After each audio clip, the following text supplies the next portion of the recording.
Om Sadashiva Samarambham Shankaracharya Madhyamam Asmadacharya Paryantam Vande Guru Paramparam. So welcome to the second session of Nirvana Shatkam. There was a question, what is the difference between the Atma and ahankaara? Because for both, we are using the pronoun I. So let me explain the difference through a lovely story. Here are a bunch of young men who, during the wedding season, like to eat for free. So what they do is they dress up very well, couple of them, and they walk in very confidently into a wedding reception. So, like earlier times, they do the same. This particular wedding reception. The entrance is grand, and there are people from the bride's side welcoming them. Aiye, aiye, please come. And even some relatives from the groom's side who are welcoming them and saying, Aiye, please come. We're so happy you are here, and so on. So they walk in and they are the friendly sorts. So they talk to all the young ladies around there. And, in weddings, a lot of things happen. So a lot of the guests who are there are looking around for potential matches for their daughters or sons. And something like that happens. So some people from the bride side, they ask, have you seen this person anywhere? I don't remember uh, seeing him as a part of our extended family. So the others also respond, especially the elders of the family. Yeah, actually, you're right. We have never seen this person. Must be from the groom's side. So they ask, do you know this person who just walked in and such a good looking person and seems like a Che Khandan ka, like looks like belongs to a good family. Do you happen to know him? No, we've never seen him before. Oh, so then now everybody's puzzled. He doesn't belong to our side. The bride's people think like this. The groom's people also think, he does not belong to our side either. So let us go and find out. So they approach this person. And as they approach the person realizes my game is up. I have to run from here. Vicharam na sahate. Cannot stand enquiry. Ahankaara is like this. When you inquire into ahankaara, better to stick with the word ahankaara rather than ego, because that word has connections with Freud and psychology. Although, if you just cannot avoid it, it's okay. But ego in Freudian terms is understood a little differently. We can understand it as self concept. Okay. So, the inquiry into who is this ahankara? Does it belong to the body mind? Does it belong to the bright side? Uh, no. Does it belong to the groom's side? Maybe it's just the Atma. No. it is really speaking the Atma, but because associated with body mind due to avidya, masquerades as ahankara, as a self concept, as the person, but the person is consciousness. It's like limitlessness is as though trapped in a limited form. It's like all pervading space is as though trapped in a small room and therefore appears as limited. So ahankara cannot stand inquiry. That's why Vedanta can appear a little threatening if negation is not understood. Then it's like, what? I'm not this, I'm not that, then what am I? My goodness. It feels like almost destruction, but it's not at all. In fact, you are claiming the limitlessness that you really are. So vicharam na sahate, the ahankara cannot stand inquiry, but actually it is the very ahankara, the self, the limited self, as though, okay, the self is not really limited. That's why I am using the caveat as though um, this limited self is the one who feels the limitation, who wants things to be different, who wants himself, herself to be different, who wants situations to be different, because as things are, they are not okay. As I am not okay. And I find that everything about me keeps changing. So there must be something more than what is changing. If I, the self concept, ahankara, if ahankara is understood as the Atma, then the inquiry is complete. Or else I go about functioning with the ahankara as a limited self. Now, we see wise people also functioning in the world.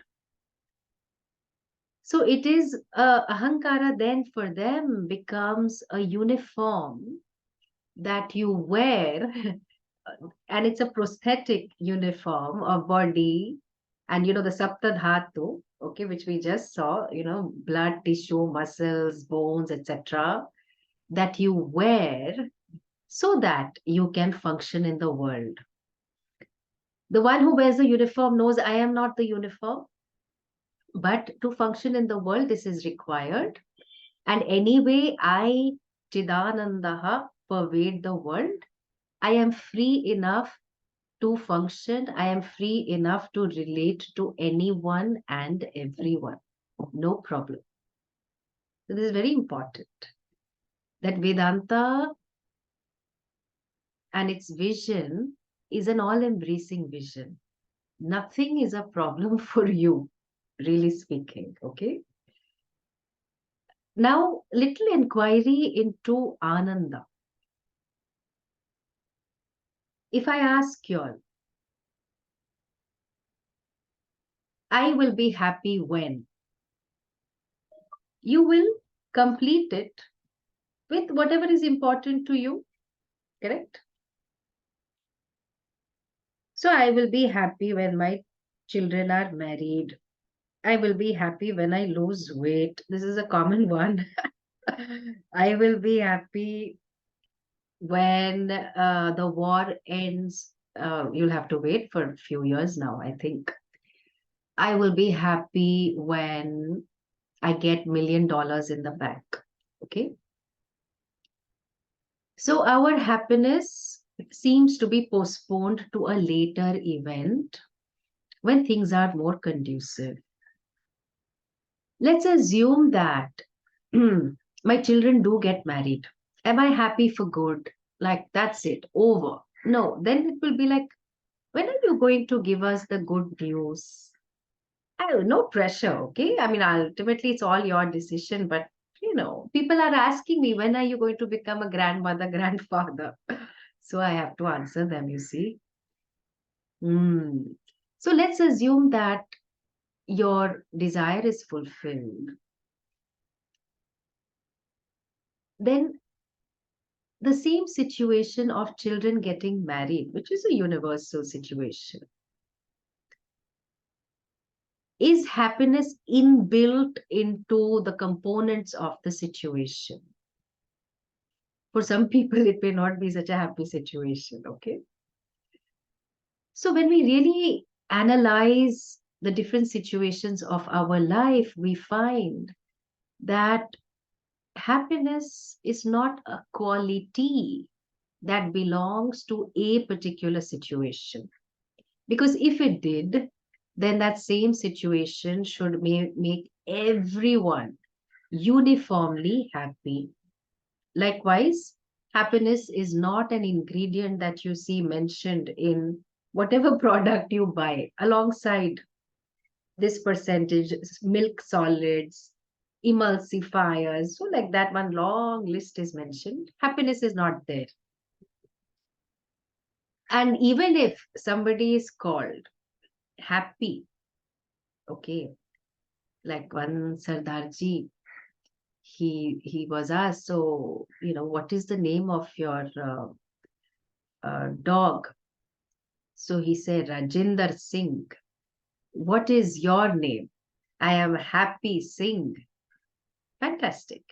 So even this person whose name is Happy, who parents have given him the name Happy, is he happy all the time? The answer is no.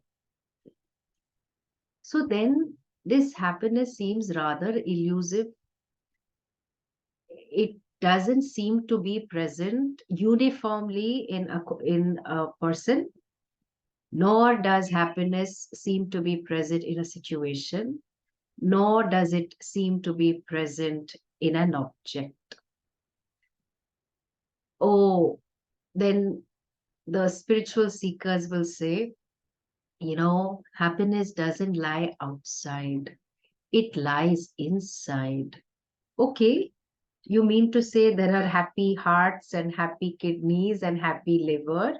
Like, where do I look for this inside? No, no. We are referring to happy thoughts, happy emotions, happy memories. But all of that belongs to the qualities of the mind and the body.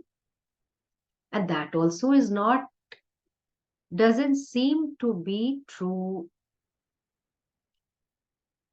So if ananda or happiness is not inside, it's not outside, and we still experience moments of happiness throughout our lives, throughout our day, then how come we are experiencing it? Ah, we are experiencing Ananda because I, the subject, the one who seeks happiness, is fused with the object that I believe gives me happiness. So, for example, just seeing my dog or seeing my cow, I am happy. I didn't see my cow for some time, then I thought, oh my God, where is my cow gone? So then I was sad. Okay, so the seeker, the wanting person looking either for the chocolate or for the dog or for the cow, when meets with that object of happiness, because the cow feels like an object of happiness for me, may not be for you. Okay, there is a fusion that takes place. There is no more separation between me, the subject, and the object. The objects keep changing in our lives. In fact, they keep changing during the day. And in that moment, when the mind is no longer wanting, there is a subject and object fusion. We experience ananda. I don't wish for anything to be different. Okay, so that's pretty straightforward. Let me just replicate these experiences of ananda. Let me just make a long list of all the things that give me happiness. And let me just keep repeating it. So if I like dark chocolate, then let me eat maybe 10, maybe 20, maybe 50 pieces. And then we all know what will happen. So the law of diminishing marginal utility will set in. So after the, let's say, 15th or the 20th chocolate, I will want to puke. The moment somebody mentions chocolate, no more, I don't want. The same thing that was an object of happiness for me no longer gives me happiness. And then what I also find is that um as I am eating, I also know that it is getting over. So 30 years ago, when our relatives would come from abroad, we would look forward to the chocolates they would get. And these chocolates were not available in India at that time. So they have met, all family function. Then they've given out gifts. And now they've given you one bar. So now what to do now? You don't want to share it with anyone because, like, that there'll be a dent in your happiness. You want to savor the pieces. So you find a quiet corner, you start eating. Then then something happens, somebody's talking to you, then while talking and all, you forget to savor the chocolate. It's gone. Now eating, your mind was elsewhere. And so it's gone. And now what you find is only one piece left. So what was a source of happiness for me now is a source of sorrow because it's going to end. So if I eat it, chocolate is over. If I let it be, then I will have to savor it for a very long time. Neither can I eat it nor can I let it be. This is the nature of every experiential happiness. Now, some of you may say, you know what? We also feel sad. Why is Shankaracharya saying chidananda rupaha?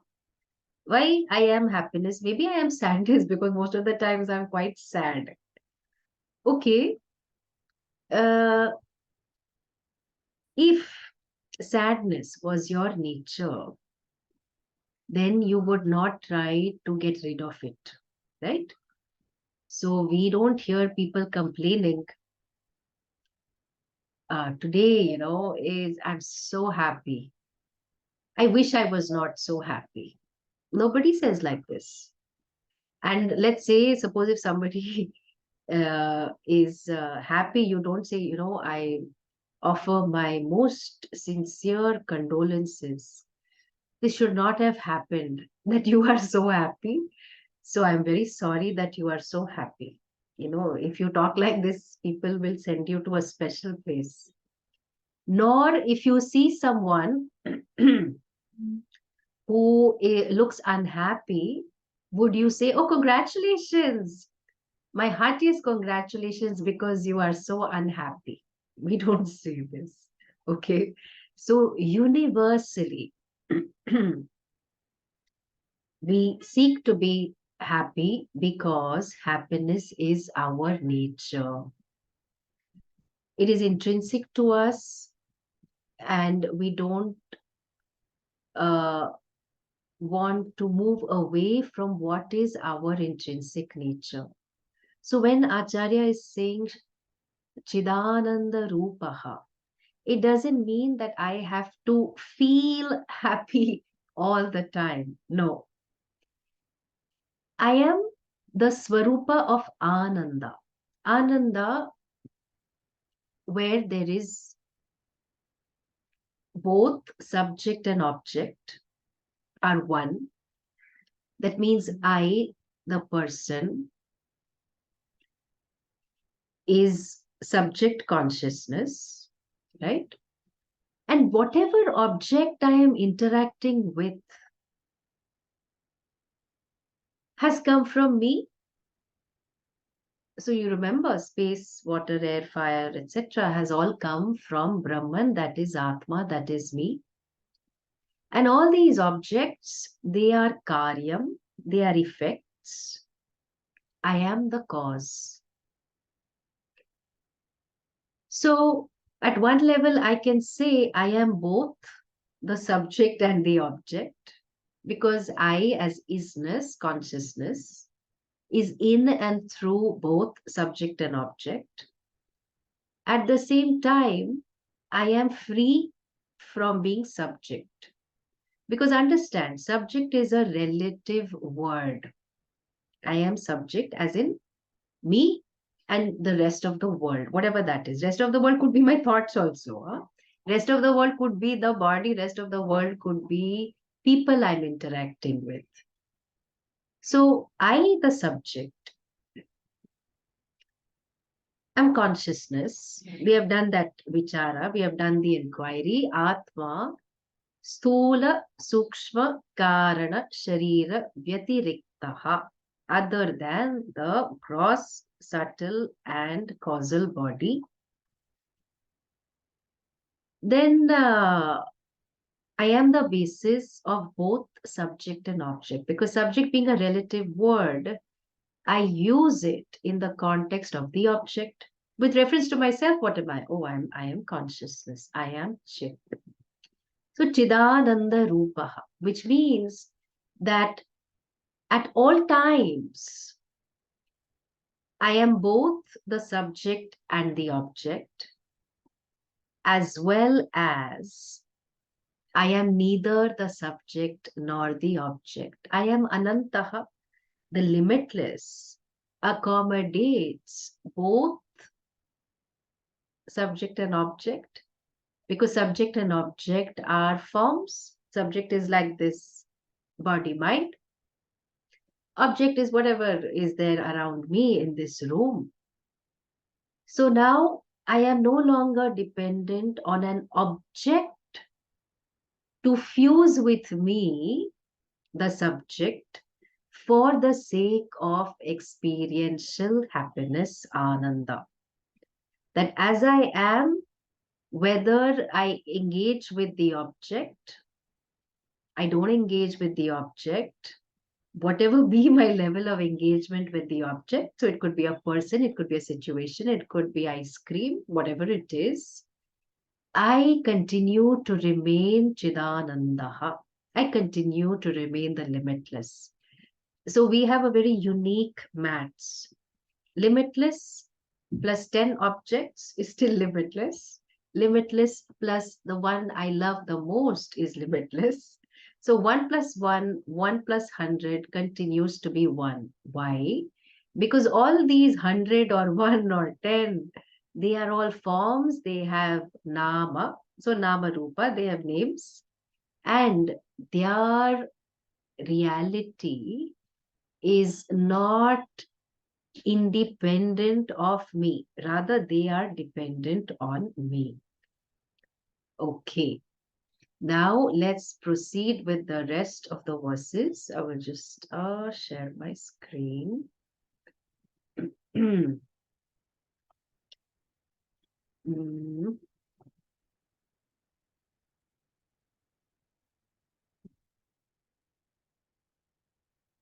न मे द्वेषरागौ न मे लोभमोहौ मदो नैव मे नैव मात्सर्य भावः न धर्मो न चार्थो न कामो न मोक्षः चिदानन्दरूपः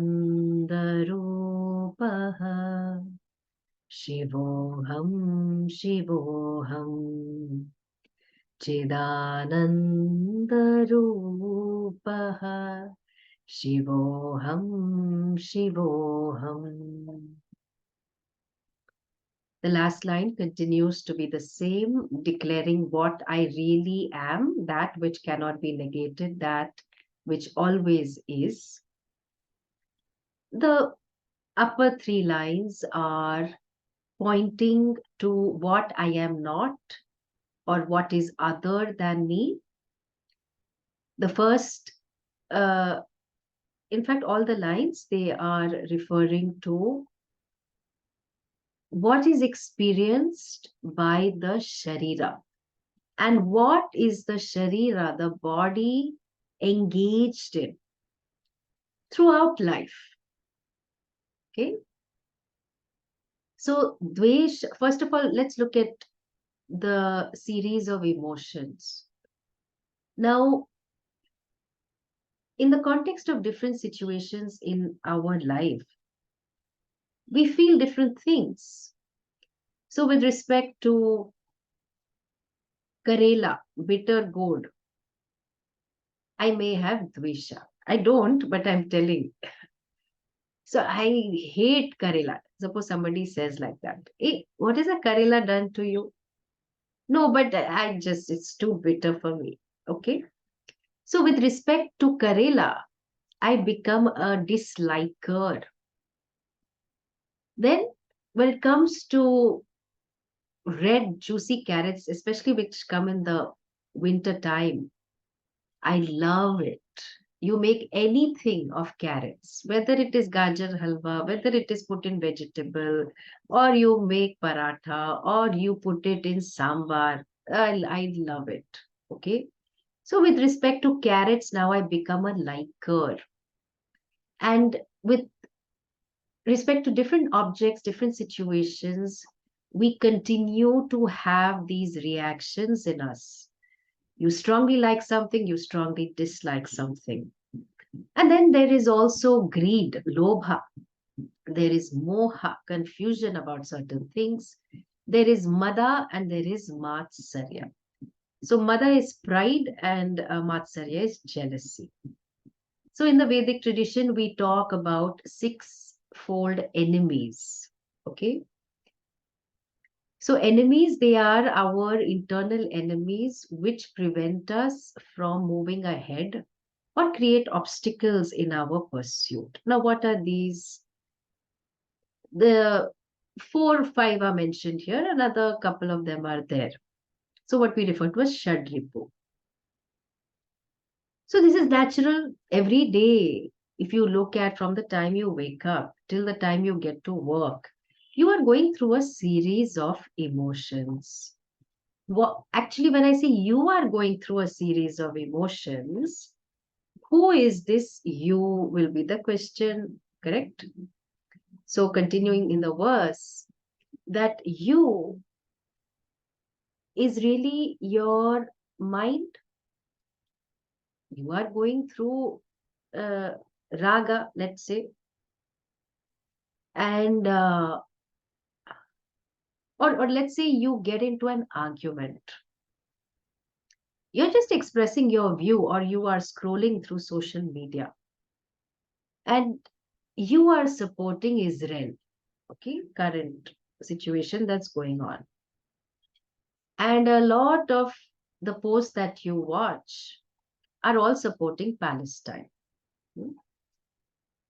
Then one friend calls you up and say, "Oh, I'm really disturbed by what's happening. I'm supporting Palestine." And now you don't know what to say. So you say, actually, I support Israel. What? You support that country which is creating so much havoc? So then you start discussing the whole situation. Okay. And now what is happening is there is some sweating. The heartbeat is racing. Why? Because now you are getting angry. Why are you getting angry?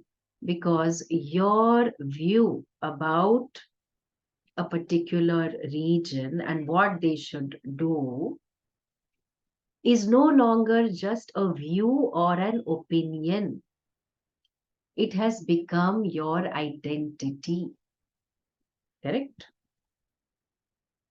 So, our raga dveshas, these are a few of my favorite things. Once upon a time, very famous song. Okay, they can be your favorite things, whatever they are, but we develop strong identities on the basis of what we like and dislike. I only use these kind of brands. Identity fusion. uh, I love you, therefore you must sit down. Raga. Okay. And Gita very clearly tells us where there is raga, anger is just around the corner. Kama, kamaha, kamat, krodho bhijayate. So, kama is binding desire. Kama is also a valid pursuit of pleasure. Okay. But in the first context, we are talking about kama as a binding desire.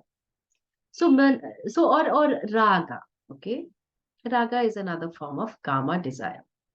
So, what you really like, and it's a binding desire. Now, please note, I'm using the word binding desire because that desire must be fulfilled for me to be okay.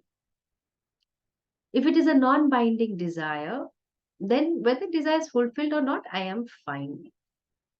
Okay. Desire is not bad, huh? Bhagavan Krishna very clearly tells in the Gita that all desires that are aligned with dharma are, I am them. I am that dharma aviruddha kamaha aham asmi. So Adi Shankaracharya also had a desire to study Vedanta.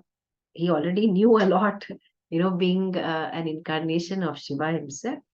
But still, tradition has to be validated. So desire is not wrong. Or why should I go and debate with other people and establish Advaita Vedanta? No need. I can sit in one cave and meditate. But all these are binding desires, what you do for Loka Sangraha. So the first two lines, or rather the first line, Name Dvesha Raga, Name Lobha Mohau, Mado Naiva Me Naiva Matsarya Bhavaha, refers to our emotional landscape. If you take Matsarya also, jealousy, it is not a very valid emotion. I'll tell you why. Because, if you want to be happy, it is so easy. You just look at other people being happy and you can share in that other person's happiness. Just so, in fact, you don't even have to spend resources to be happy, right? If somebody is happy, I am happy. Fantastic. But generally, it's not the case. So when other is happy, I am not happy that the other is happy. So jealousy kicks in. There is confusion. So this entire emotional landscape that we go through, to which we attach, I want, I am dissatisfied, I am proud, the other is proud. Even if you look at pride, the emotion, the person gives oneself far too much credit and does not give Samashti the total adequate credit. Just for me to lift my finger on my hand, so much coordination is involved. Ask a person who has been affected by paralysis to lift the hand. And so much physiotherapy is required for it. It cannot be taken for granted. Still, all these emotions that we experience, you know, cheerfulness, excitement, compassion, anger, etc., fearlessness, all that. In the Gita, Bhagwan says, they matta eva prithak vidhaha. All these different things, they have all come from me. So all of these are not to be rejected, they are to be understood such that we are not victimized by them and we do not attach I am to all these set of emotions. So like Arjuna, one can easily tell, how it told Bhagwan Krishna. Nishchitam vada, you please tell definitely. First you said I am angry. Then you said I am deluded. Then you said I am sad. Which one are you? So suppose the other person says, oh, I am all three. No, no, no, no. Nishchitam with vada, you please tell me definitely because accordingly I can decide how to respond. So sometimes it happens like that. Children come home from school and then, they are going through a series of emotions and the parent feeling helpless wants to immediately rush and do something. Just wait. let the child express, then you can see what is to be done. But first we have to listen. Anyway, so this emotional landscape has come from Bhagwan, who is the intelligent and the material cause. So now, how to be free from them, from these emotions? Because now, first, what is Acharya saying? I am not all of them. Does that mean he does not experience all of them? Or he is negating all of them? No. He is saying that all these emotions, raga, dvesha, etc. Raga, dvesha, of course, are not emotions, they're a little more than that. Uh, but some form of desire, right? Craving, aversion, and all the others that we have just spoken of. For whom are they? They are for the body and mind, correct? Let's say you experience anger, there is a physiological correlation with the body. So all of this is for the body and mind, for the sthula sukshma sharira. And I become relatively free of them, in the sense that their sting does not sting me anymore. How? Because I have lived a life of karma yoga. I have transformed my karma into yoga. How? By approaching all my roles, my different responsibilities with kaushalam, with competent karma aligned with dharma. And but how do I know what to do? Oh, because dharma is in your heart. And if not, then you can, I mean, of course, it's still there. But if you are confused, you can consult with your elders and others about what is the right thing to do in a given situation, so that you contribute to your as well as the other person's happiness, growth, and well being. So it's pretty straightforward, to figure out what the dharma of a given situation is. I understand some situations can be gray, but rather than thinking about, oh, what should I do? Well, ask yourself, what would be favorable for everyone concerned in the given situation? You will get your answers. So, focusing on the karma that is to be done in all my different roles and accepting graciously the results of the different karma that have been done by me. Samatva. So, Kaushalam and Samatvam, the disposition of dharma aligned karma and gracious acceptance, make the disposition of karma yoga. Oh, but I'm very busy. I don't have time for this karma yoga. You are the absolutely right candidate. Why? Because it's the busy person who needs to apply karma yoga. If you're only a karmi, the one who keeps doing, you will be burnt out if you are not burnt out already. Because when it comes to karma, there are four types of results. So, one is you get the result exactly to what you want. You're expecting a promotion, you get a promotion, fantastic. The second possibility is the result is much more than what you want. You not only get a promotion, you actually get a 30% hike. Fantastic. Okay. The third possibility is you don't get what you want. So you don't, not only do you not get the promotion, but the person you dislike the most in the office gets a promotion instead. And the fourth possibility is that you were going to work that day, and then you heard the rumor that the company itself is going to be dissolved. Okay. So the result is totally different from what you expected. These are the different forms of results that can happen in any karma.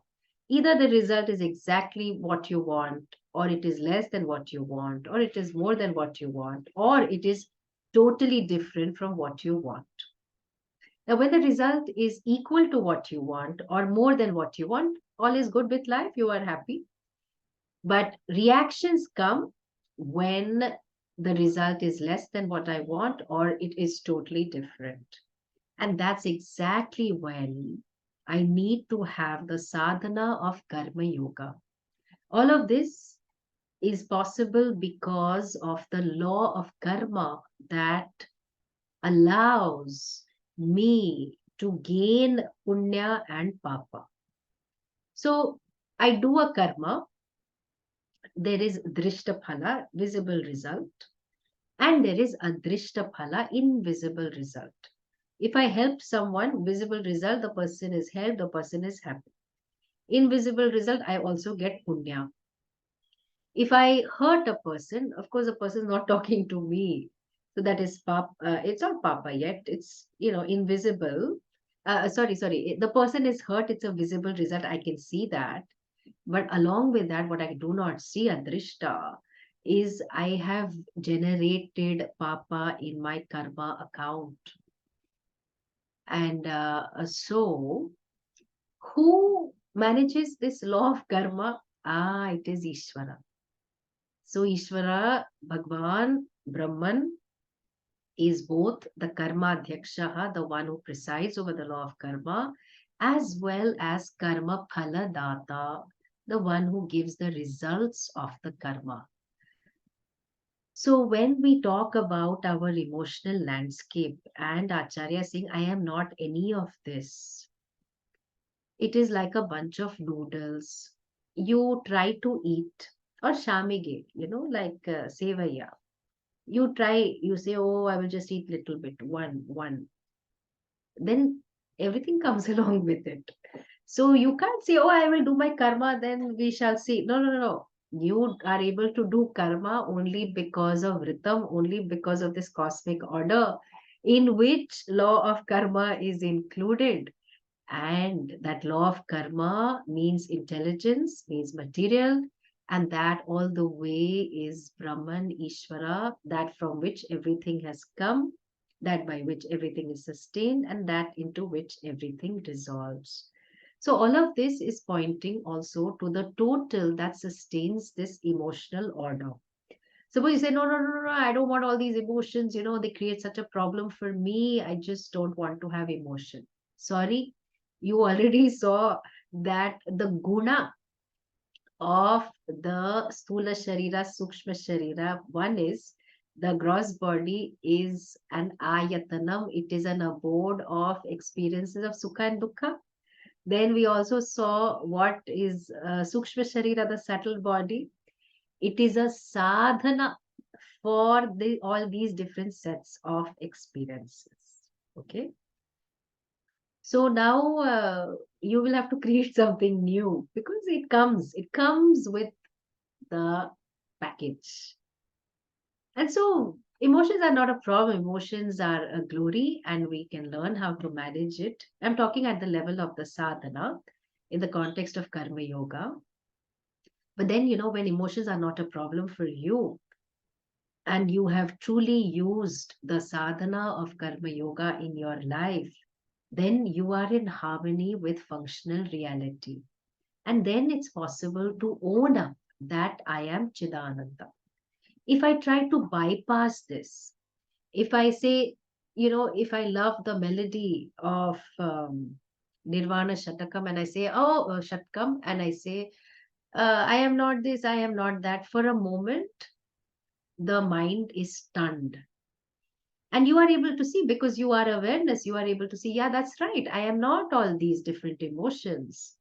But it will remain only at the level of stunning your mind. Like, how suddenly you see something and you are stunned. After that, it will lose its effect. Why? Because you have not worked adequately with your emotions and you have not adequately seen that emotions are a part of the emotional order, which is a part of the laws of nature, which is indeed Bhagavan Brahman.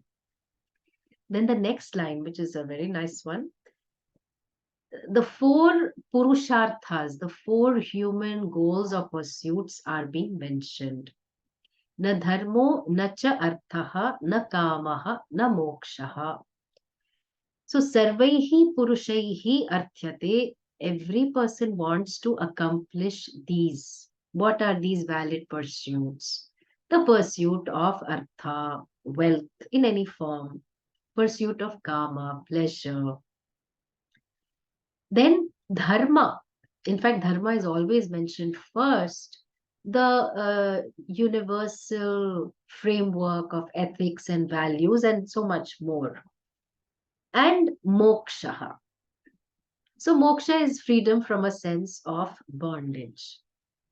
Now, no other culture emphasizes dharma as much as our culture.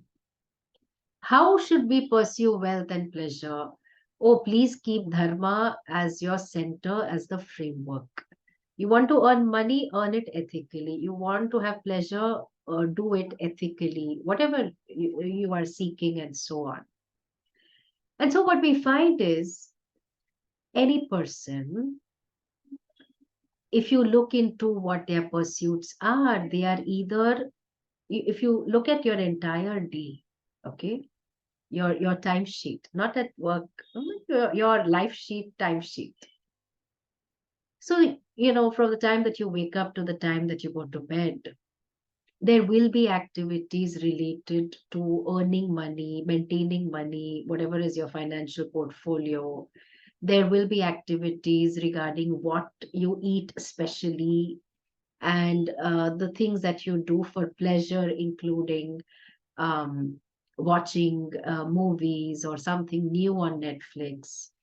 There will be something related to doing good or approaching all your roles with a certain joy and happiness, happy doing your duty, your responsibilities.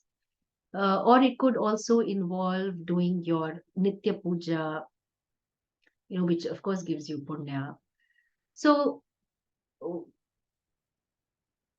across your different activities, they will all be pointing to these life pursuits that everyone has.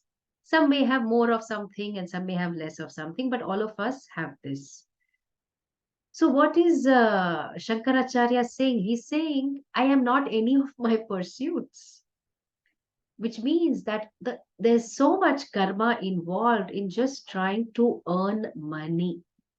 From applying for a job to getting a job to showing up every day for work to handling the team to navigating office politics or whatever you think is politics in your head, thinking of what might give me better opportunities, etc., etc.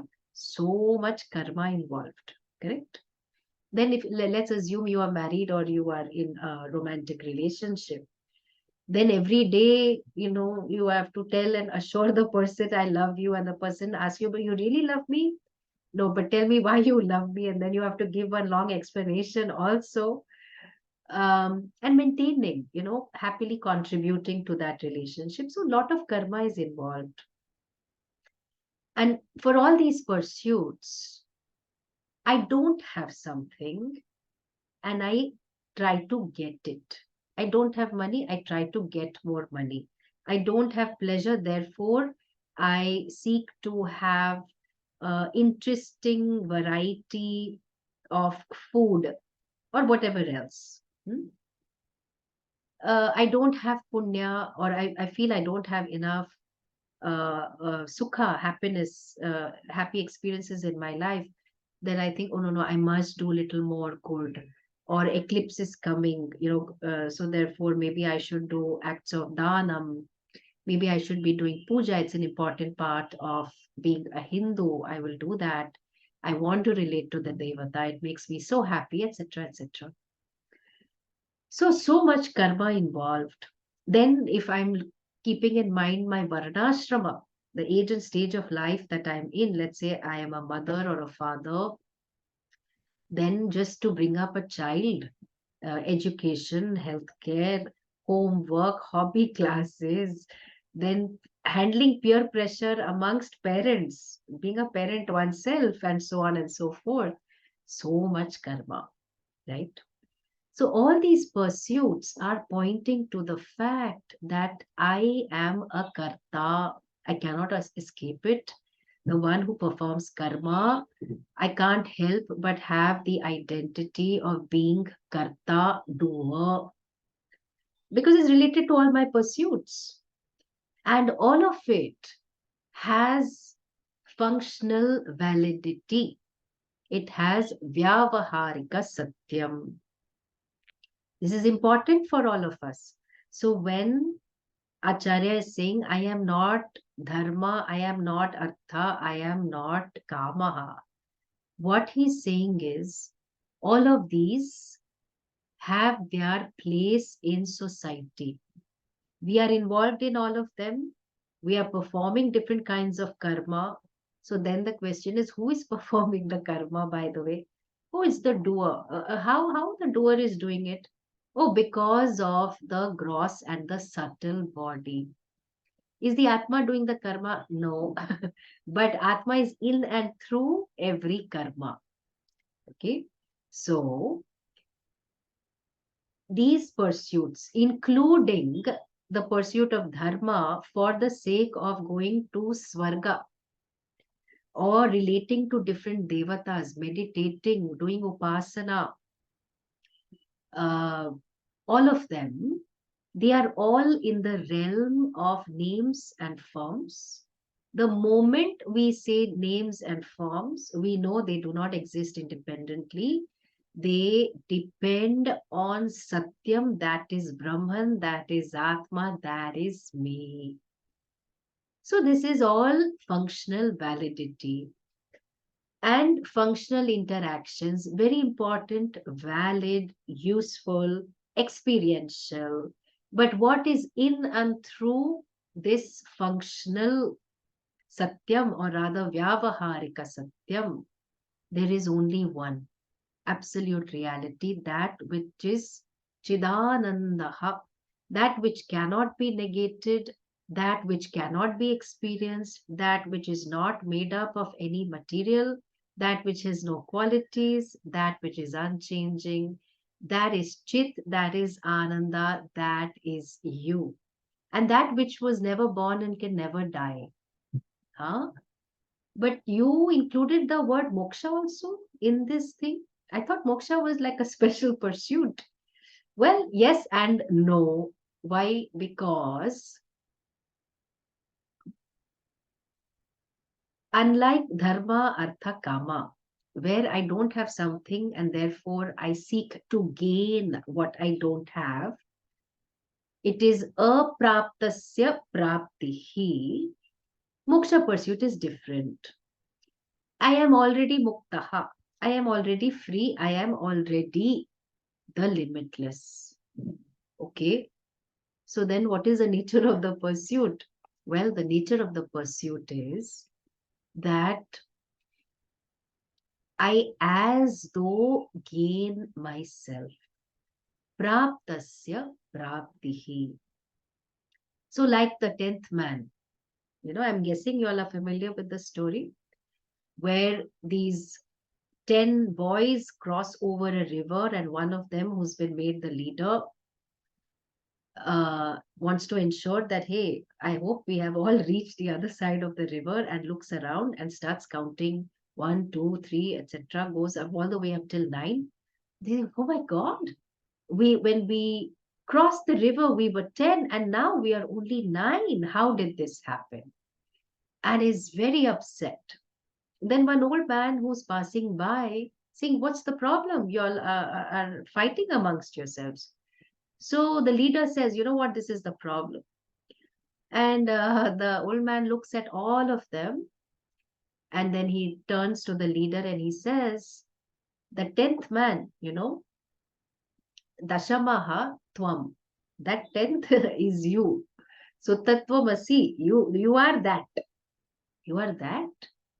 What are you saying? Yes, count. You forgot to count yourself. You are the 10th man. And then great relief. So the leader thought that the 10th was lost, the 10th had to be gained, But the 10th was always there. He just did not know it. Correct? So even the nature of the moksha pursuit, where there is a lot of sadhana, in terms of preparation, and a lot of shravanam, finding the right guru, sticking with the guru, having the commitment to have this long-term pursuit, all of that is still for whom? For the one who thinks he or she is bound. I am not even that. Okay. Any kind of knowledge or even karma, I am in and through all of that. Chidananda Rupaha, Shivoham, Shivoham. Okay. Then let's look at the next verse.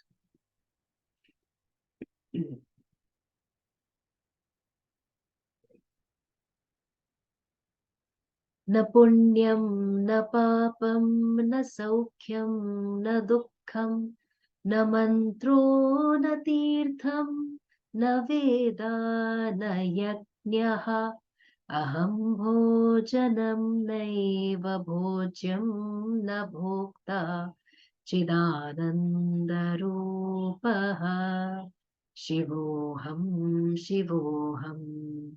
Chidanandarupaha Shivoham Shivoham.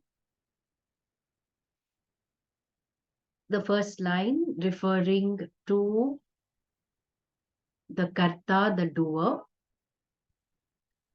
and the next line referring to the bhokta or the experiencer. Okay, so let's look at it.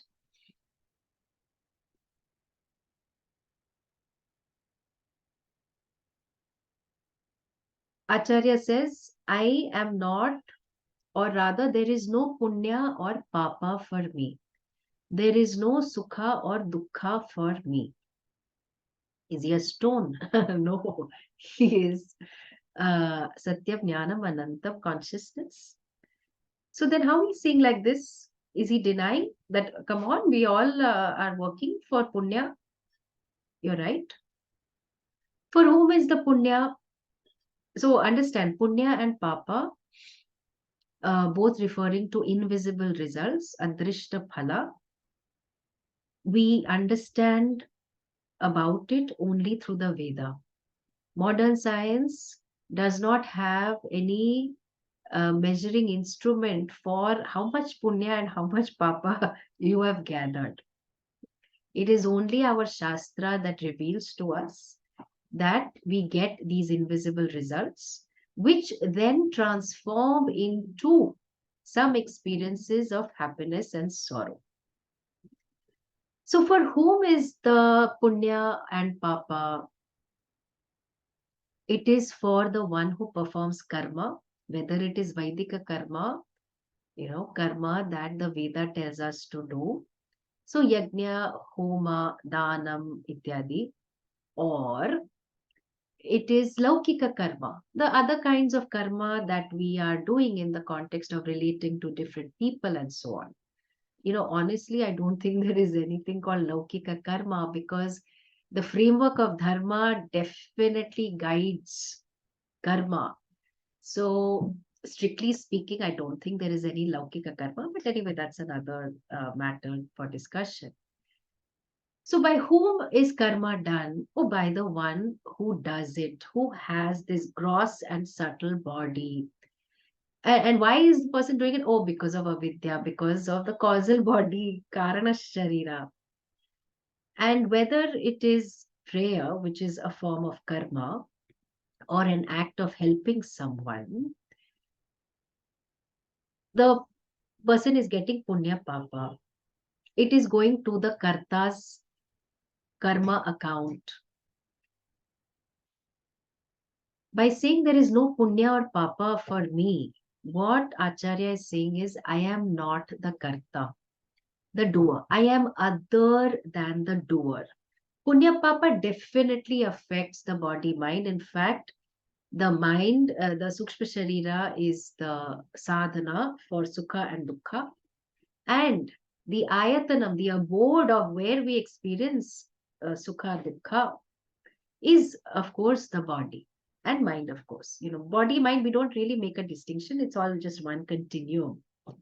Because what happens at the body affects the mind, and what happens at the mind affects the body. This is all this Descartes and Newtonian dualism that some of us are, we are still carrying it forward, because in colloquial language we still make that distinction. But otherwise, I mean, we're referring to the function, but you understand what I'm saying.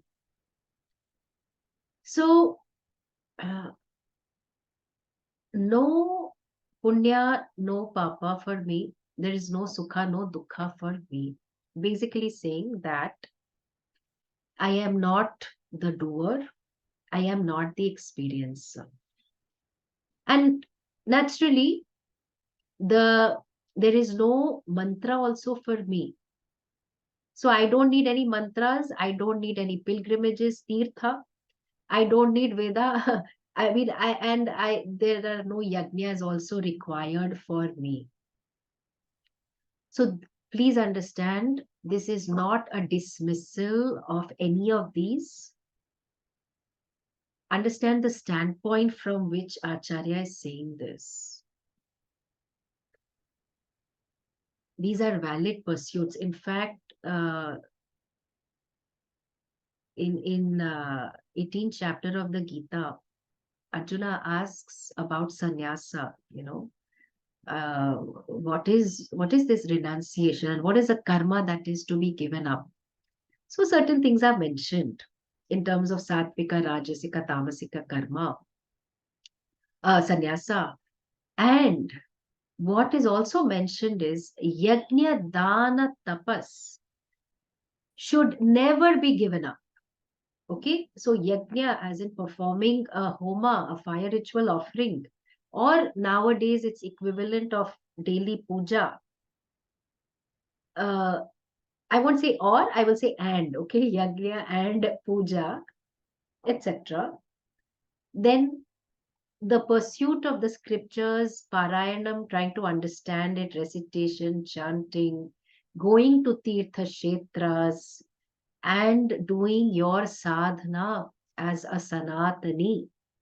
All these are very, very important. In fact, your strength as a person comes from whatever is your support system, your values, your qualities, and most importantly, your sadhana, especially if you are a seeker. It is your sadhana and what you put into it that really gives you the strength for the marathon, because the moksha pursuit, although is a very simple, straightforward pursuit, you need staying power to prepare yourself so that you understand the simplest thing about yourself. But the point is, or rather, the problem is that we have complicated our minds so much that we need to simplify. And that simplification process takes some time so that you are able to see the simple, clear truth of yourself, of being chidananda. So these pursuits are valid. They have been used as sadhana by different seekers, but sadhana is not mistaken for sadhya. Sadhya is the goal, sadhana is the means. So earlier, maybe you all might have seen, I don't know, when butter would be churned from curd and like this mixture. So there's like a churning rod. Okay, so churning rod, and then there is a pot in which this curd and few other things are there, and the person is moving the rod. So when the rod is being churned, so this is the sadhana you are doing, churning. Then when after some time, the butter will rise to the surface. Then what are we supposed to do? Scoop the butter, keep it aside, and continue doing the churning. The fruits of the sadhana have emerged. So therefore, please take it, use it, enjoy it. No, I am committed to my sadhana. I will keep churning and churning and churning and churning. Suppose I do that, okay? The butter will rise, the fruits of my sadhana will come. Again, they will go back into the curd. Again, I am churning and churning. Again, they will. So there will be many, many moments of insight that I will have, but I will dismiss them. I will say, no, I was just dreaming. No, maybe hallucination. Or maybe, the truth can't be so simple. I don't know Sanskrit. Maybe something else. I'm not an Indian. I don't do puja. You are seeing the truth of yourself and you don't dwell on it. You don't wait to abide in it, so to speak. You are so caught up with the identity of the sadhana. You are caught up with the identity of being a seeker, a sadhaka, that the sadhya, the goal is standing in front of you. In fact, it is you. And you say, no, it just can't be me. Okay.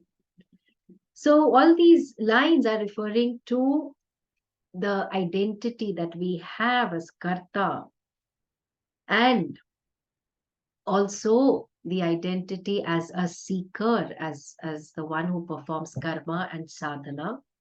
And so to negate that identity, to whenever I use the word negation, understand we are pointing to the reality of that, saying that whatever is negated does not exist on its own. It is all name and form, and it has the status of mithya. They are all important. The sadhana is important until you reach the goal. Correct? Then further, Acharya says, I am not aham bhojanam. I am not the experienced, nor am I the experiencer. I'm not the bhokta, nor the bhojyam, the experience. Okay. So here he's pointing to the triad, the triputi. So, bhojyam reminds me, this wife was complaining to her friend, about her husband.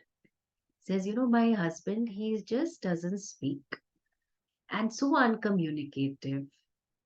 Um, sometimes I really wonder why he continues to be married to me. If why he doesn't speak much? Like, I really wish he would whisper sweet things into my ears. I long for that. When I watch these movies, then I think, mere saath ye kab hoga? When will this happen to me? So the friend decides to help. So the friend tells the husband, your wife was saying like this. So from time to time, say something nice, whisper something sweet into her ears. So husband takes on this assignment, and then he says, he calls his wife, so once in the bedroom. So he says, I want to tell you something. So wife is very surprised, like, what happened? Well, the food was not okay today.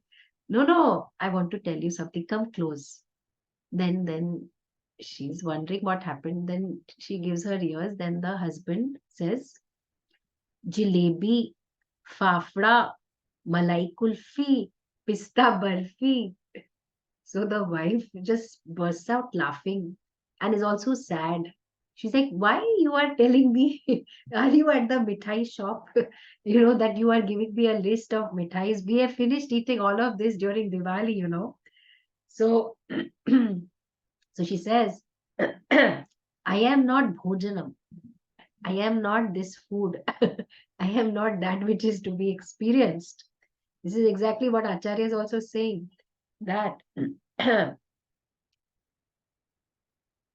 different objects of experience, okay, bhojya, obviously mean that there is something called experience, there is an object of experience, there is subject of experience, and the experiencer. And what is it that lends reality to this triputi? It is consciousness, it is chit, ananda. So in every bhoga experience, whether you are on vacation, you are snorkeling, you are scuba diving, you are watching a beautiful sunset, or you have received sad news about something, you are still experiencing all this. The division that exists between the experiencer, the experienced, and the whatever is the experience, what is in and through all of the name and form? I, chidananda. So aham shivaha, I am that Shiva that is in and through uh, this triad or triputi. So the thing also about sukha and dukkha, one of the things we will find in our lives is that what we thought of as great happiness may have eventually turned out to be sorrowful.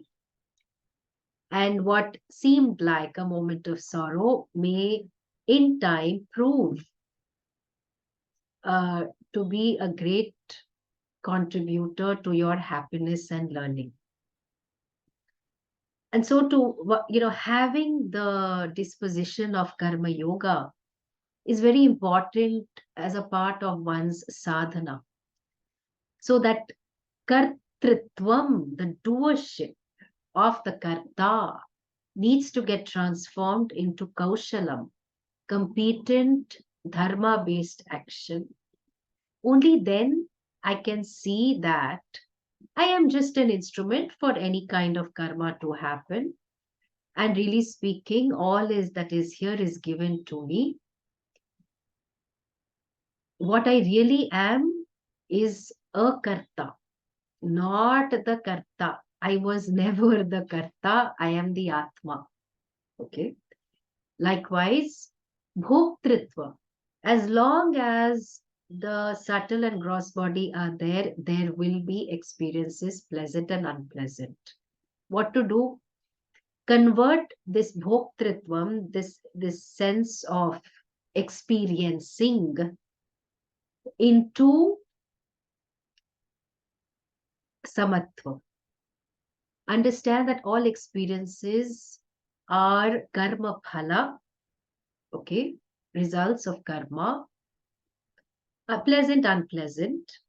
I look upon all of them as prasada. Why? Because they have come to me through the law of karma, which is presided by Bhagavan. So then earlier I thought, oh, I was just being flung from here to there, and oh my God, what kind of experiences. But now I have prasada buddhi. I have a gracious acceptance towards all results, all situations that are unfolding in my life. And then that samatvam, I now, with that, I have the time and space and leisure to recognize that I was never the bhokta, never the experiencer. So, like Shankaracharya, I too can say, Chidananda Rupaha Shivoham Shivoham. Then we have two more verses. Let's look at that.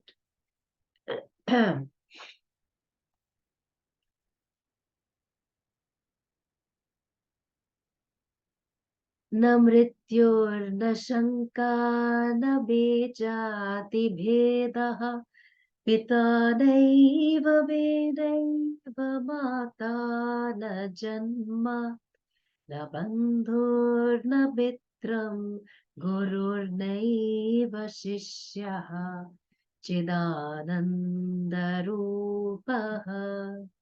शिवोऽहं शिवोऽहं चिदानन्दरूपः शिवोऽहं शिवोऽहम्. I don't have any doubt that there will be death for me, because I am other than the body mind. I am other than the subtle and gross and obviously causal body.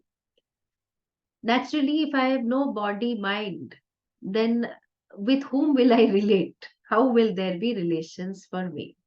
Okay, so let's unpack this a little bit more.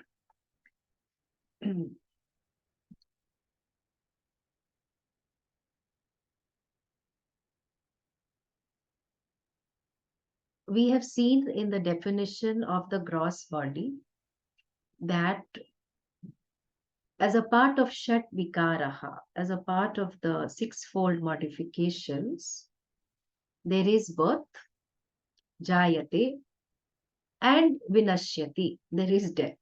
Okay, body will be born, body will die. And what or who is the Atma? Satchidananda, but Sharira Abhimani identifies with the body and says, this is mine. So you remember that fellow who walked into the wedding party, that ahankaara, does it belong to the body mind by itself? No. Is it the Atma? No. It seems to be a combination, but actually there cannot be a combination. Because for a combination, the two things have to be of the same reality. Correct? So, can I combine the food I'm eating in my waking state with the hunger of my dream state? So, the person who is really hungry in the dream should be satisfied with the food I have in the waking state. Possible? No. The degree of reality must be understood. Really speaking, there is only one reality, Paramarthika Satyam, absolute reality, that is you. But since we are not able to see it clearly, so then we will say, okay, what is it that you experience? What is it that is made of material? What is it that is changing? What is it that's made of the gunas? Oh, well, it is all this name and form. What happens for the name and form? Yeah, sure, there is date of birth, there is date of death. For whom? Only for the sharira, the body. Then jati, any kind of grouping is for whom? Only for the body. In fact, there's this lovely Vajra Shuchika Upanishad, uh, which talks about who a real Brahmana is. Okay. So one who knows Brahman. Very beautiful, short Upanishad. So here, when we look at jati, these are all very, as a part of Varnashrama. So different groupings which are there in any society. There are the learned people, there are the people who belong to the defense forces, who guard the borders of the country, who protect the citizens. There will be a group that um, promotes business and gives employment to a lot of people. And then there will be another group that serves uh, in different professions. So these different jatis, they have always been there. They continue to be there in every society. And of course, in our Varnashrama Dharma, it was well developed. Now it's almost on the decline. But in any case, we are referring to any grouping. And what is Acharya saying? That the identity that we thrive on, because you remember this, identity for us is reality. We are not able to see that identity is mithya. Identity means who I am is based on name and form, and we have already seen that name and form are changing, made of gunas, made of material, and they come and go, and what comes and goes cannot be me. So all these differences we see in groupings, and all these different identities, I am not that really speaking. But then will I use a particular identity for me to, for functional reality? Most definitely. So understand this, that dharma is the basis of functioning for both the jnani and ajnani, for the wise and the otherwise person. Okay? Don't think a wise person is going to act differently. What was deliberate dharma for a wise person in time becomes so spontaneous that it is just how the person engages with the world. So, you know, suppose if um, there are there are washrooms, right? So there are washrooms for men and there are washrooms for women. And then you say, oh, I am chidananda rupaha, I can go wherever I want. Please don't do this. Okay? So whatever is your gender, accordingly you please go. Or just because you are learning Nirvana Shatkam, you will say, so the body is hungry. Okay, so you will say, can you please give this body something to eat? Atma is never hungry, but this body is hungry. Okay. So once or twice you say it, it's okay. Even if you say it to yourself, it is helpful for you to understand that you are much more than the body. But we don't need to change our language. We can continue to behave as foolishly as everyone else, so that our functional reality is fine. Okay. But in any case, dharma being the framework for all our interactions and our pursuits, what else is the Acharya saying?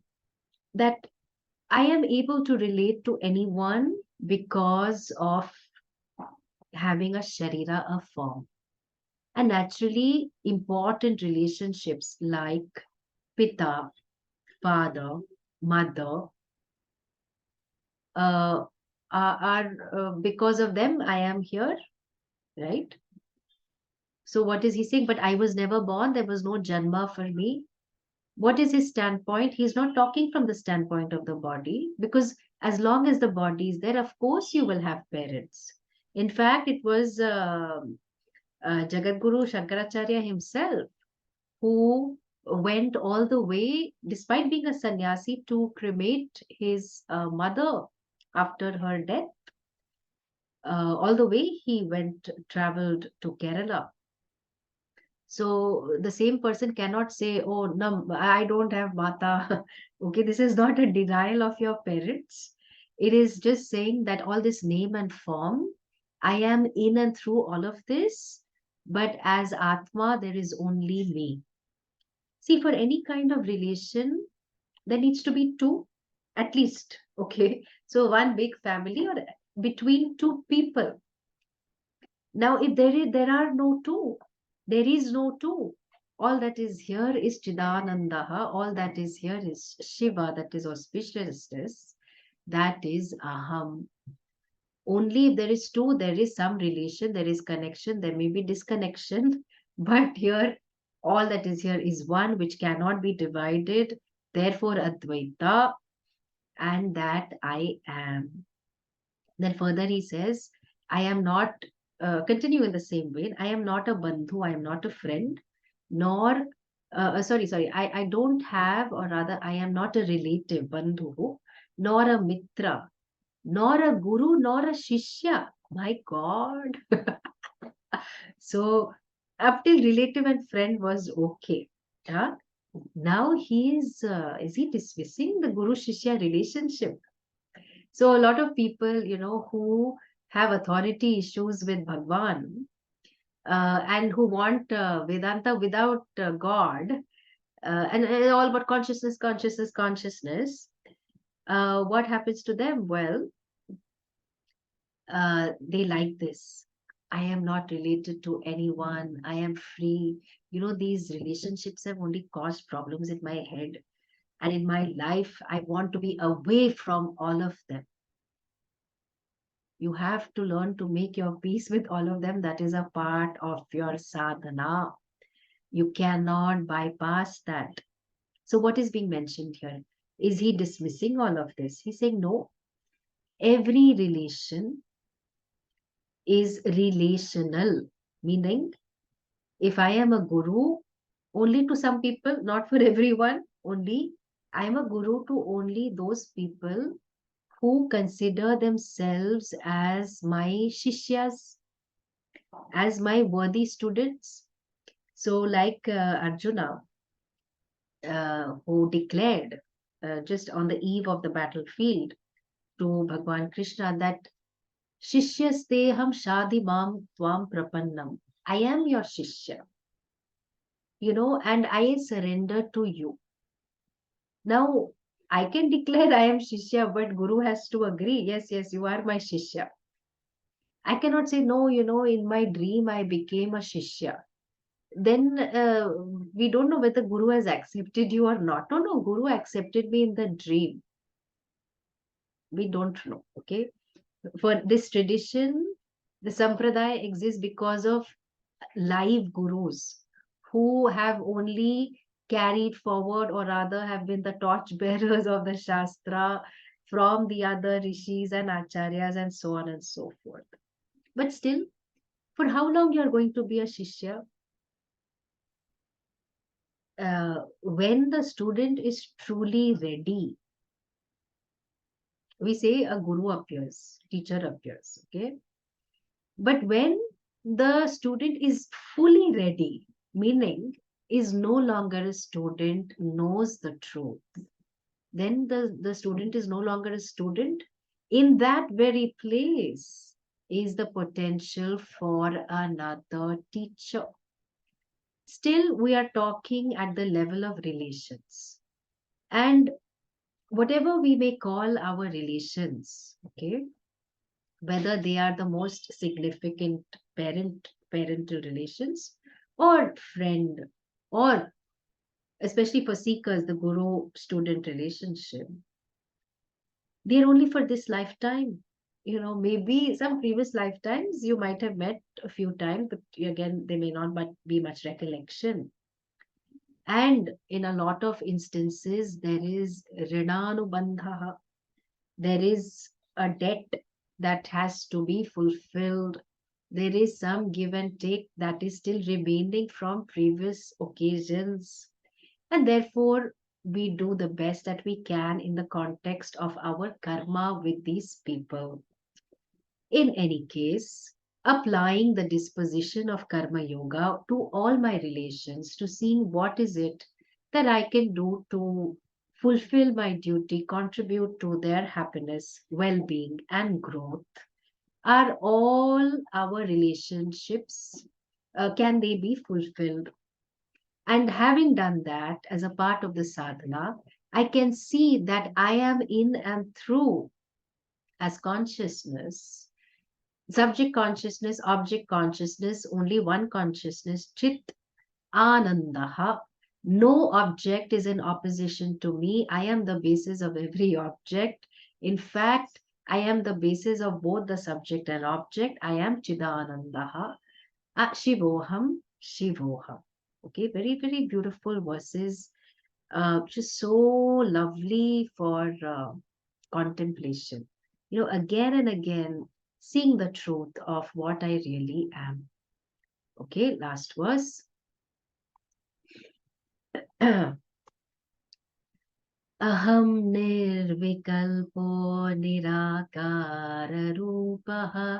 विभुत्वाच्च सर्वत्र सर्वेन्द्रियाणां न चासङ्गतं नैव मुक्तिर्न मेयः चिदानन्दरूपः शिवोऽहं शिवोऽहं चिदानन्दरूपः शिवोऽहं शिवोऽहं. So again and again, I abide in, I see the reality of who I am. That is consciousness, which has no limits. from which all names and forms have come. I am that auspiciousness. I am that Shiva. Then what else is he saying? Aham nirvikalpaha. Aham nirakara rupaha. So let's look at that. Vikalpa means division. Okay. And we are experiencing division all the time. The moment you talk about a form, there is division. You cannot avoid it. So we're talking about the body. Well, you have one body, yes, one body. Then one liver, two kidneys. Thank God for that. Then one heart, two lungs, etc., etc. There is division. Whether in a group or within a form or a part of a community, there is vikalpa. And in fact, the different body parts that are there, we have different departments, medical, that study. So there will be nephrology, oncology, study of cancer in the body. Then what else? Cardiologist, only primarily the focus is on the heart. Of course, lungs have to come along with it. So this vikalpa duality is all around us, rather plurality.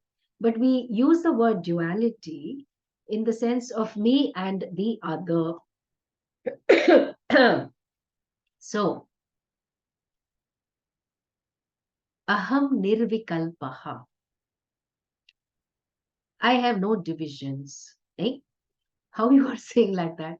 You are speaking with this body, mind, this mouth, and you are, just of moving the tongue and allowing the words to flow. There is so many different things involved.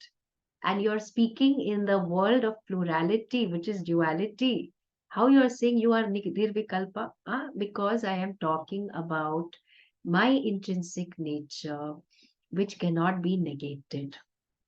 That in spite of thinking all kinds of things, feeling all kinds of things, remembering all kinds of things, in spite of interacting with all kinds of people, what is in and through all of them is one. And that one is never affected by anything. And that is that nirvikalpaha, that is me.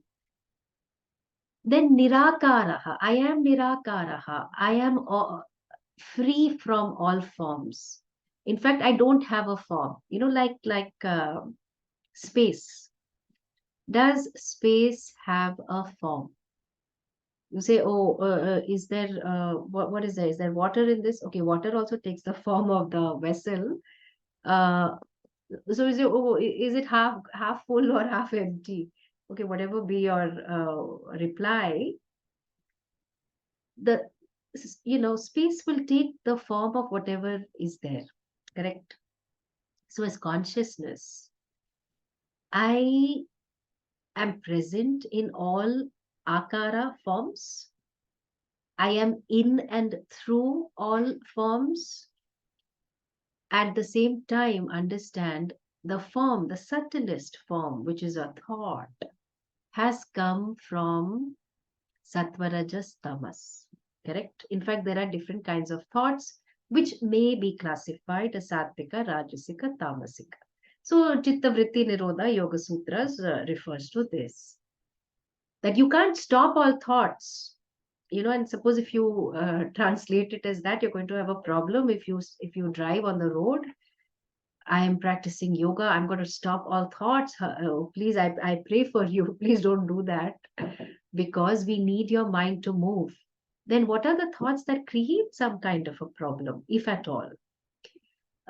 Thoughts that are always talking about, I want more. There's just crazy ambition at the cost of anything, everything, by hook or by crook. Or thoughts of, I just feel so lazy, I don't feel like doing anything, I'm not in the mood, etc., etc. So there are some rajasic, tamasic thoughts that we may have, all of us have. And that's not a problem if you identify with it, if it bothers you. Then, of course, through mastery of the mind and so many other ways, especially karma yoga, we can work with it. But anyway, the point here is vritti, thought, is a subtle form. So, from the grossest form, which are the big, huge galaxies, to the subtlest form, that is a thought. I, aham nirvikalpaha, I consciousness am present in all of them. So, when I say certain words, see what happens in your mind. Chair, photo frame, trishula, ghanta, box. So when I said chair, I said ghanta, those who understand the meaning of the bell, or trishula, certain image came in your mind, correct? Then one form was there, chair was there initially. Then when I said trishula, then the trishul came, the chair got displaced. Then I said ghanta, the bell, then trishula got displaced and bell was there. Then something else I said, I think box. So that got displaced then. So the form kept getting displaced. But what did not get displaced was isness. Correct? Isness that seemingly is a part of an object, but it is not. It is in and through the object. And that isness you can register only because it is you. It is Satyam, it is Chit, that is Ananta, that is you. So no thought form, however wonderful or immoral or illegal, whatever be the thought, which is a subtle form, and is made up of all these Panchamahabhutas, of course, largely Sattva, is not separate from Chidananda, is not separate from consciousness. In fact, in Kenopanishad, there's a lovely mantra which says, Bodham Bodham Prati Bodha Viditam Matam. In each and every cognition, which is a subtle form, Bodham Bodham, in each and every cognition, what is there is Chit. Prati Bodha Viditam. May you know what is there in each and every form. It is consciousness that is you. And so Chidananda plus any kind of Vikalpa is still Chidananda. Any division continues to be Chidananda. Neither the subject nor the object. Pots can be countless. Um, and I don't need to destroy the pot to be able to see the clay. I don't need to obliterate all the people in my life or run away from all of them to see that I am that Chidananda that is there in every relation. And at the same time, I am free from all of these relations. From the Vyavaharika Drishti, from the functional reality, I have Dharma as the framework and accordingly interact with them. And I'm free enough to live a life of Dharma, live a life of Dharma that supports the pursuit of artha and kama, pursuit of wealth and pleasure. Then he uses the word vibhuhu. So this vibhutvat, I am there, all pervasive. So I am there in all these different forms. Now here is another word pointing to samashti, the total. So he says vibhutvacha sarvatra sarvendriyana. We've already seen the indriyas, the sense organs, whether they are organs of action or organs of knowledge. They all belong to the body. So he has already said, I am not the body, mind, and so on. I'm other than that. So now what is he saying?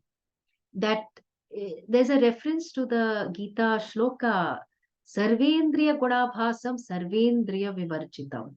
I appear as all these different indriyas, whether it is the eyes of a snake or a beetle or a human being or the protruding eyes of a chameleon. I am all of them. Okay. I appear as all. At the same time, I am free from all of them. Okay. So, uh, when he's referring to the samashti, what he is referring to is the sense organs are constantly interacting with sense objects, or rather, what we might refer to as Ishvara Srishti. So, the laws of karma and the other laws of nature that have made this wonderful manifestation. And so, the eyes are constantly interacting with all objects of sight, but these objects, they are all pervaded by intelligence and material. That is Brahman, that is Ishvara.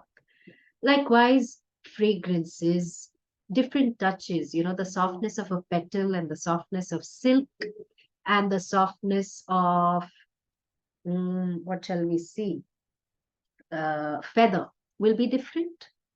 And objects are different, and on this one sense of the skin, you are able to experience these different objects. So guna guneshu vartante, gunas are interacting with each other all the time, and I as chidananda am present in and through all of it. Sarvatra, I am there everywhere. There is no place that I am not. There is no moment that I am not present. Then what else is he saying? Nacha asangatam naiva muktihi nameyaha. So may it be known that there is no asanga for me. That means what? He uses a double negative. I am not detached. Rather, this I am not attached. Okay. So I am not detached means I am not attached. uh, Again, for any kind of attachment word, we use only in the context of train compartments. Otherwise, we're talking about emotional dependence. So uh, here, uh, for any kind of attachment, there have to be two, correct? Between two forms there can be dependence. And actually speaking, we do live in an interdependent world. From the water that comes in your tap, you are depending on many services, many people. I remember a few weeks ago, I was in Leh, and the temperature had already started dipping. So, woke up that morning and, have a shower, opening the tap, no water. So then I called the people who are there in that homestay. There's no water in the tap. And then they are saying, yes, the water has frozen. That's why there's no water in the tap. So you see, even for something which we might kind of take it for granted, that, oh, I open the tap, there'll be water. No, not necessarily. And then, of course, after some time, they switched on the solar panel. I mean, not solar panels. They activated the solar heating, and then there was water. So anyway, what I'm saying is, uh, we live in an interdependent world. So when he's saying that I have no sangha, uh, Acharya had a very big sangha. Okay, lot of people who were learning from him, and then who went on to teach for generations and generations, and even now we are enjoying the fruits of their sadhana and their tapas. Such a blessing we have that after hundreds of years, we can enjoy the beautiful verses of Nirvana Shatkam. So, when he's saying there is no Sangha for me, again saying that I am that Chidananda. And then it's very interesting, there is no Mukti. That's what we were trying to do. You said moksha pursuit is about the pursuit of freedom. Now you're saying there is no Mukti? Yes. For whom is mukti? Mukti means freedom. For whom is mukti? Oh, it is for the one who thinks he or she is bound. Correct? If you are always free, if you were always free, then there is no mukti for you. Okay, even the word mukti does not apply to you. This is how you have always been, uh, neither free nor bound. You are ageless, you have always been here, always. So once in the Gurukulam, there were about 6 to 7 cows, and the caretaker of the cows had just gone out for an emergency. So few days had passed, and the Guru calls one Shishya who was helping in little bit seva. So he tells Shishya, okay, now time for you to do some seva. We have to take the cows out for grazing. But the problem is that the caretaker is not there. So you'll have to do this seva. Yes, yes, whatever you say, Guruji. Then he goes to the cow shed, then he finds that the ropes are not there. Goes back to the Guru and says, Guruji, there are no ropes in the ashram. Oh, then, okay. So what you can do is take the cows to each other, to wherever is their position, wherever they are, let them be there. And before you take them out, you pretend as though you are tying the rope. So the Shishya thought, it's okay for you to say how weird is this? You know, of course, Shishya only thinks like this, doesn't say anything to the Guru, but just says, but you know what? What if the cows run away? So the Guru says, no, no, they won't. You try this and you tell me what happens. Okay. So Shishya goes to the cow shed. All the cows are there, and he does exactly as he is told. So he pretends like, he makes sounds also of the rope hitting the ground, and then he unties each cow, and then says, okay, okay, hur, hur, hur, and then he takes them to the pond. Then he allows them to graze and all, and then when it's all kind of done after a few hours, he remembers that he has to wash them before milking. So you know, then he brings them back. The and then what does he do? Then he ties them back. Okay, he pretends to tie them back. The next day, also the caretaker has not come, so the Shishya is supposed to do the seva again. So this Shishya goes there, he goes to all the cows and he says, hold, hold, hold, and he starts, like ushering them towards, the place where there is grazing, where the cows can graze, lots of grass. The cows are not moving. Right? How did that happen? So he runs back to the Guru and he says, the cows are not moving. Yesterday they moved. So then the Guru says, did you untie them? Oh, no, I did not untie them. Okay. So he goes back and he pretends like he's untying the cows. Okay. So the cows believed that they were bound, and the cows believed that they were free to move. Okay.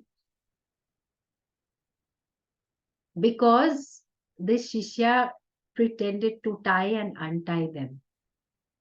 Same thing with the jiva, the person who thought that he or she was bound, was small, was insignificant, was not enough, and kept searching for answers, kept searching for something that will make sense, something that will give meaning, something that will give purpose in one's life.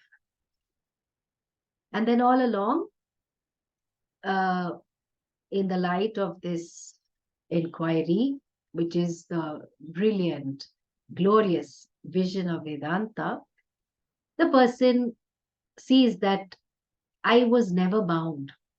Okay, it's not like I was bound, then I became free.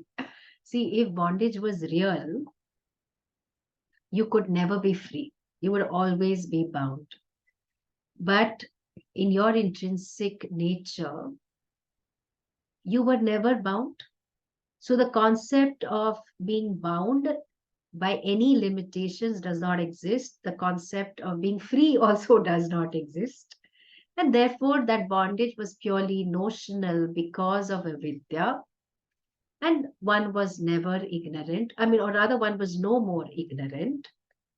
And one continues to abide in one's swarupa, chidananda rupaha, shivoham, shivoham. Chidananda rupaha, shivoham, shivoham. Shivoham, Shivoham, Shivoham, Shivoham. So thus we conclude Nirvana Shatkam. We, on the face of it, have concluded the text, but really speaking, the enquiry is not over until there is absolute clarity. And so we continue to look at ourselves in the light of this brilliant, glorious composition by Jagadguru Adi Shankaracharya, who continues to bless us along with the other gurus, and make the most of the blessings that we have been given in this lifetime. My prayers and wishes for all of you who are listening to this. May all the devatas and rishis bless your pursuits. Om.